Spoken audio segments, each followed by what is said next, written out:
এক ছিল ছোট্ট একটা ফুল, তার নাম ছিল টুনটুনি। সে ছিল খুব মিষ্টি কিন্তু একটু দুষ্টুও। ফুলের বাগানে গিয়ে সে কী করতো জানেন? ফুলগুলোর রং বদলে দিত। লাল ফুল হয়ে যেত নীল, আর হলুদ ফুল হয়ে যেত বেগুনি। প্রথমে সবাই খুব মজা পেত, কিন্তু ধীরে ধীরে সমস্যা শুরু হলো।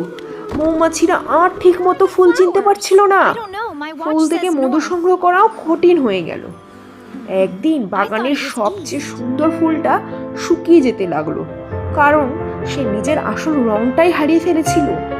এটা দেখে টুনটুনি খুব দুঃখ পেল। সে বুঝতে পারল তার দুষ্টুমির জন্যই এই সমস্যা। তখন সে তার জাদুর কাঠি দিয়ে সব ফুলকে তাদের আসল রঙে ফিরিয়ে দিল। বাগান আবার হাসতে শুরু করলো। মৌমাছিরাও খুশি হয়ে গুঞ্জন করতে লাগলো। সেই দিন থেকেই টুনটুনি প্রতিজ্ঞা করলো, সে আর কাউকে কষ্ট দিয়ে দুষ্টুমি করবে না।